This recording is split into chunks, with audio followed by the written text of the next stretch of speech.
ne krenu, ukoliko do nedelje 1. juna ne krenu svi fakulteti u našoj zemlji sa radom, ja ću pozvati sve moje kolege da mi se pridruže u štrajku glađu. Postoje 3 uslova koja zahtevamo.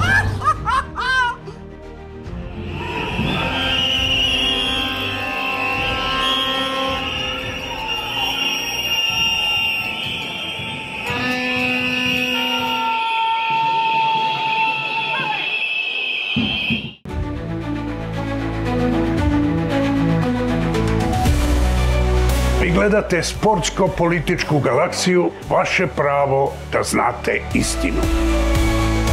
Poštovani galaktičari, malo ko u Srbiji zna da je za vreme velike svetske ekonomske krize 30. godina prošlog veka kralj Aleksandar Karađorđević slao vagone krompira pomoći iz Srbije u Norvešku, jer je u toj skandinavskoj zemlji vladala glad.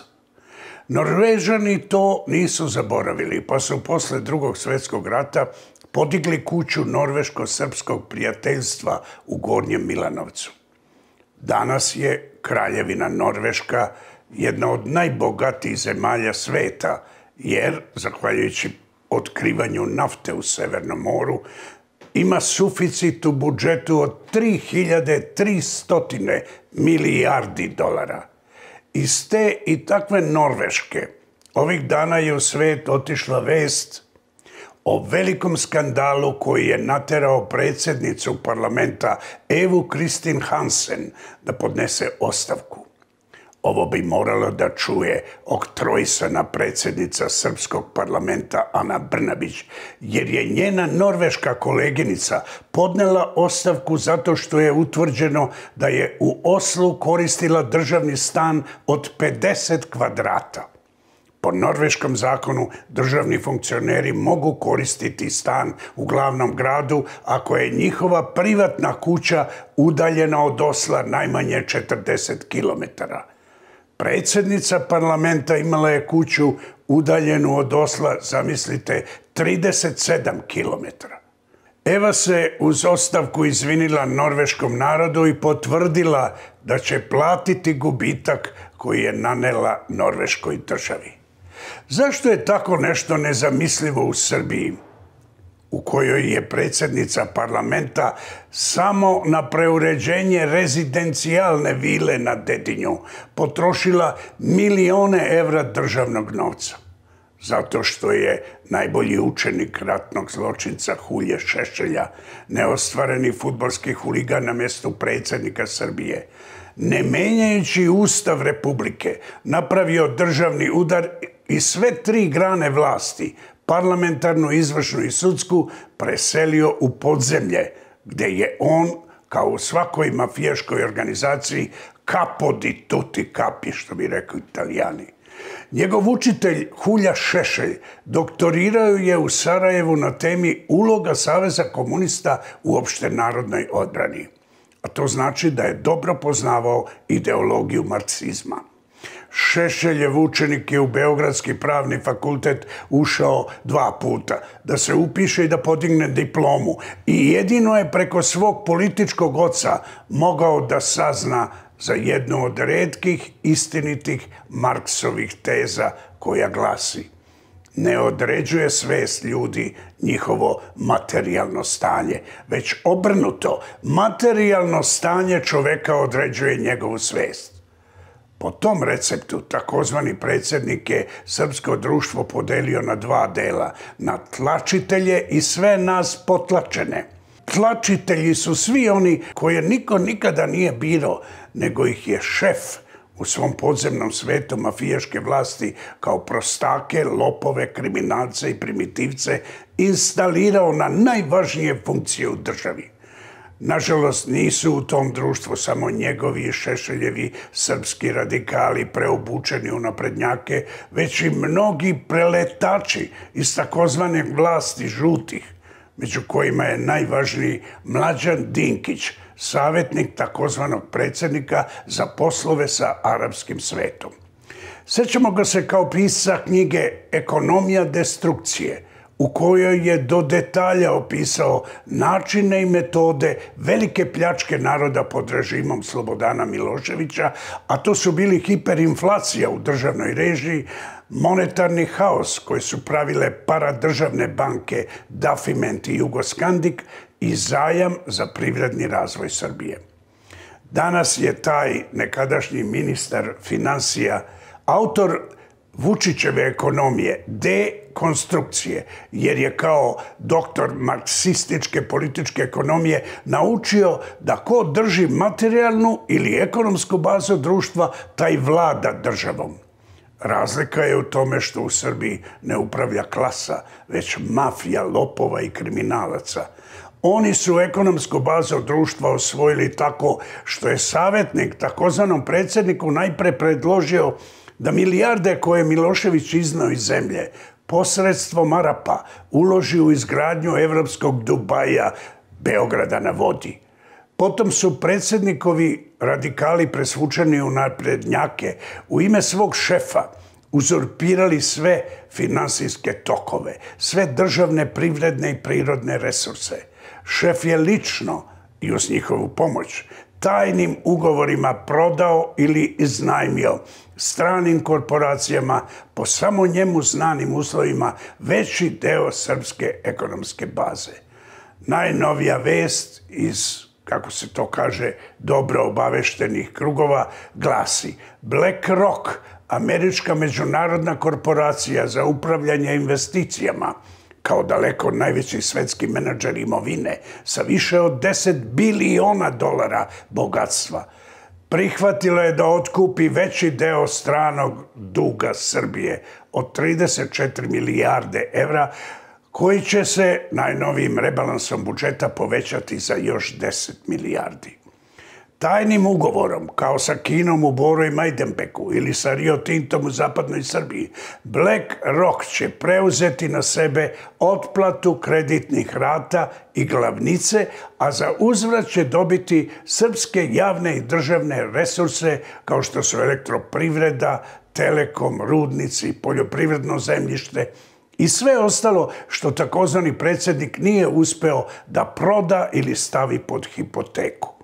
Jednog jutra probudit ćemo se i shvatiti da naša Srbija više ne postoji, da je to sada anglo-kinesko-ruska kolonija.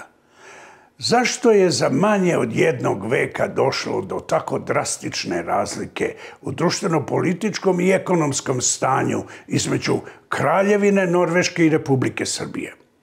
Pogotovo kad se zna da je početkom 20. veka i Norveška ratovala i sa Švedskom oko granica i sa Danskom oko Farskih ostrva.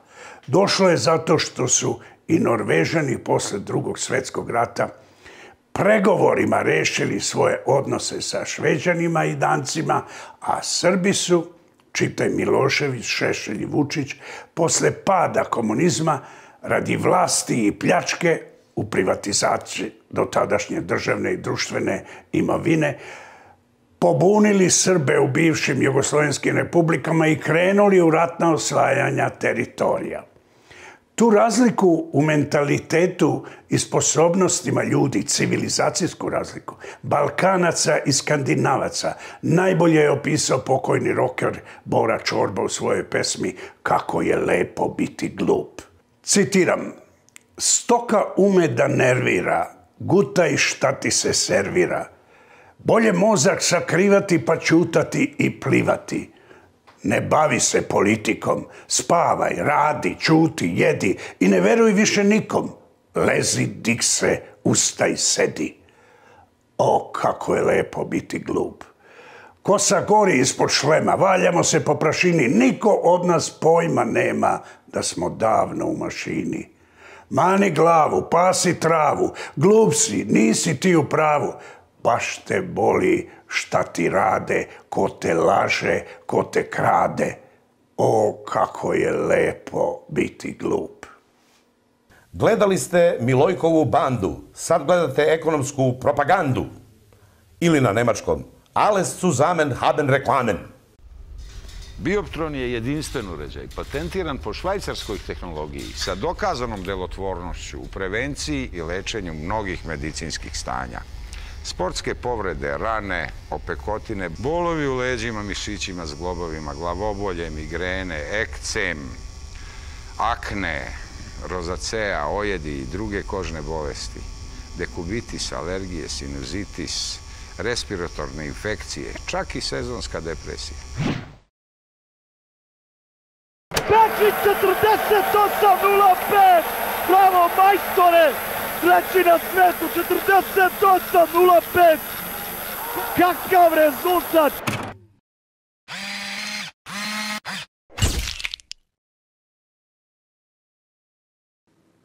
Ja sam Emir Bekrić, državni rekorder u atletici u disciplini 400 metara sa preponama i osvajač prve medalje na svetskom prvenstvu u atletici, kao i osvajač mnogobrojnih medalja na evropskim šampionatima. Ovim sportom se bavim 20 godina i posle karijere sam počeo da radim sa decom, sa ulogom da svo znanje i sve što sam do sada naučio prenesem i pomognem mladima da ih iznesemo na, što kažu, na pravi put. Cepter Hyperlight Iver sam počeo da koristim pre nepunih mesec dana i stvarno ovaj neki prvi utisak je bio wow. Što kaže, počeo sam da gledam svet nekim drugačijim bojama i stvarno mislim kada sam ih stavio i kada sam počeo svakodnevno funkcionišem sa njima, moj prvi utisak je bila neka energičnost, lepši pogled, manje stresa. Kad sam u kancelariji, kada radim, na primjer, na laptopu, bolje mi je fokus na to što radim. Zatim, kad odem kući, na primjer, nekako sam raspoloženiji, opušteniji i smatram da su ove naočare zaista onako revolucionarne i verujem da mogu da pomognu dosta ljudi, kao što su, na primjer, meni, i verujem da ću u narednom periodu i sigurno u budućnosti da će ovo biti sastavni deo mog outfita i onoga što ja nosim svakodnevno, jer smatram da zdravlje ipak treba da bude na prvom mestu i smatram da treba da volimo sebe i da uradimo sve što je najbolje za nas.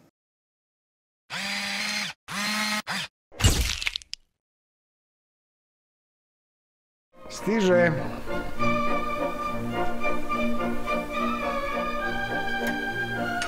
Voda? Voda iz Edelwasera.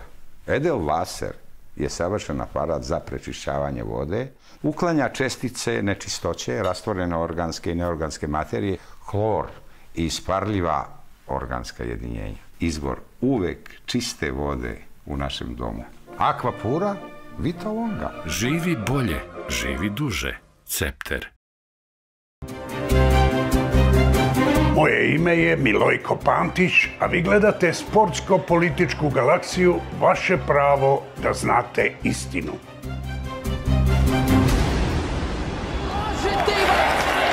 Da se radi samo o rudarenju.